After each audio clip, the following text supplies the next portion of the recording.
I've been playing a lot of Mabinogi lately, to the detriment of other projects, and had a certain challenge in mind that I wanted to try, so I figured I'd make a video about it. In many MMOs, equipment is the only thing that matters. I still remember in Terra, I was in a level 35 area. I was about level 40, and I decided to remove my armor and try fighting a basic enemy with my starter sword, promptly getting one shot. There's nothing inherently wrong with this, but it does make me wonder sometimes why NPCs praise my character as some legendary hero, when in reality any high-level city guard who steals my equipment could defeat the same foes.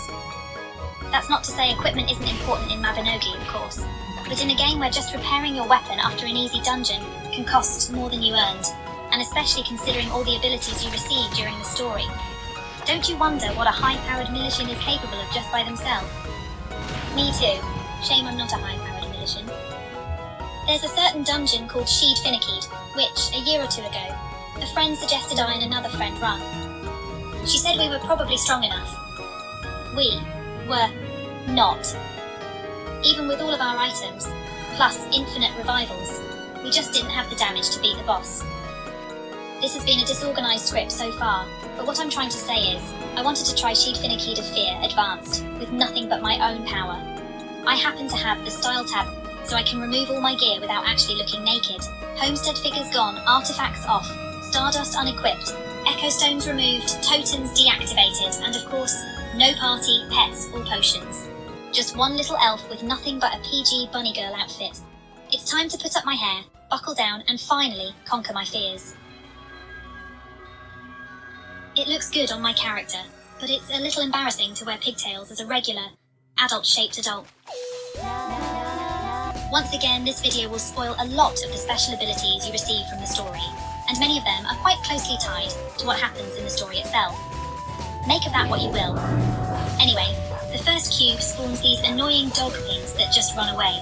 I can't use intermediate or advanced magic without a weapon, but if I sing a march song and hit each one with an ice bolt, I can catch up and do a smash attack with my fist.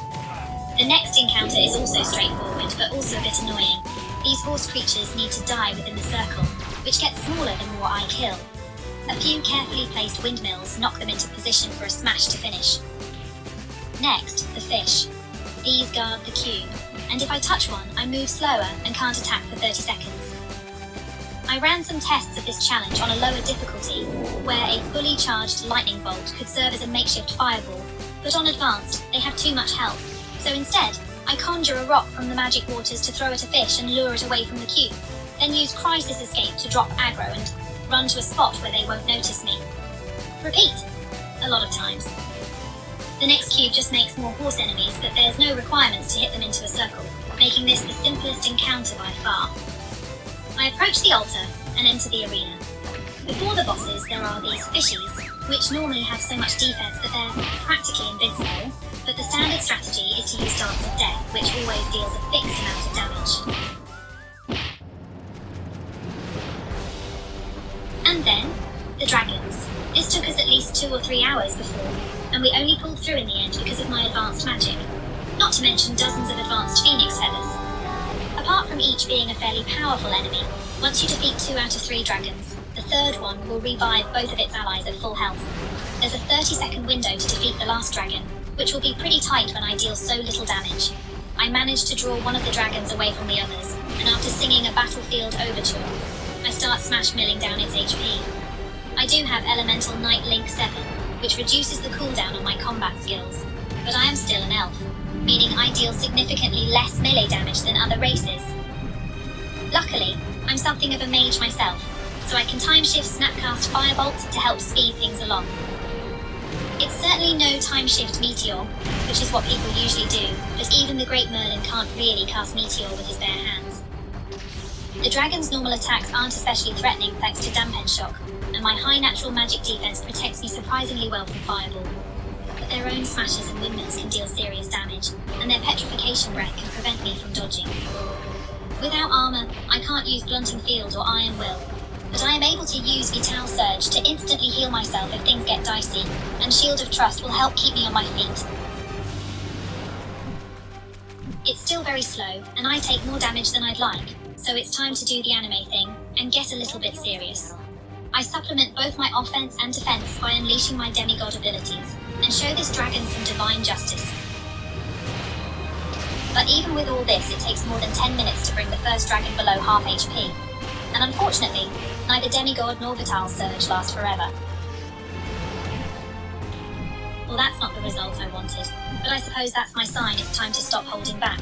So I punch the dogs, punch the horses, punch the fish, punch the other horses, and default dance on the other fish. If you've played this game up to G21, you may know what's coming. If you haven't, then did you really think this anime-tastic of an isekai story would stop with your character only becoming a demigod? Sure, demigod form is normally preferred because you can use your weapon skills, but needless to say that fact doesn't help much here. Divine attacks just take the average of all your stats, which, in my case, aren't the best, but this is still by far the highest DPS I can manage. Once I get warmed up, each of my attacks deals as much as a smash crit did before. I can also create a shield to block those pesky windmills. It takes the whole duration of my divinity to kill a single dragon though, and the cooldown is an entire in-game day. And so I use my ultimate technique. Waiting. I run away, to hide behind a pillar like the weak little elf that I am, and take a seat. Militians are immortal, so we can just keep coming back. And thanks to Background, we have effectively infinite stamina, given enough time. Never challenge a Militian to a war of attrition. One more fish cube as a breather, and then I enter the final boss room which caused us so much grief before. Now, it would be a lie to say I can do this entirely alone or without any items. Everyone's friend N shows up, and only she is able to attack the boss at first. She brings it down to 50%, and then the floor is mine. This boss continually regains health, so you need to maintain a certain DPS to even have any hope of winning. I use all the same abilities as I did against the dragon to deal as much damage as I can, but this boss loves to stall. She can use this AoE attack which makes her invulnerable for a few seconds, as well as this attack that chases you for several seconds, and there's nothing to prevent her from spamming them. Not to mention, she can deal tons of damage, making her dangerous to engage without Vital Surge ready. Without Divinity, I can't beat her regeneration, and Divinity doesn't last long enough to finish her off. I have no more levels of powering up, no loopholes to exploit, and no chance of victory. If you thought that, you haven't been paying attention. Did I not say never challenge a Militian to a war of attrition? The boss can only regenerate as much as she doesn't have permanent wounds, which I can inflict with each of my physical attacks. By repeatedly punching her, then running away to stall until my cooldowns are done, she has no hope of surviving my week-long siege.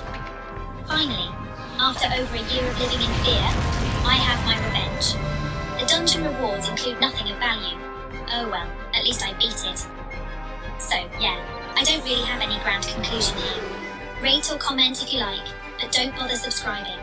If you want to watch more Mabinogi content, there are probably at least 3 other people making videos about it. Go watch one of them.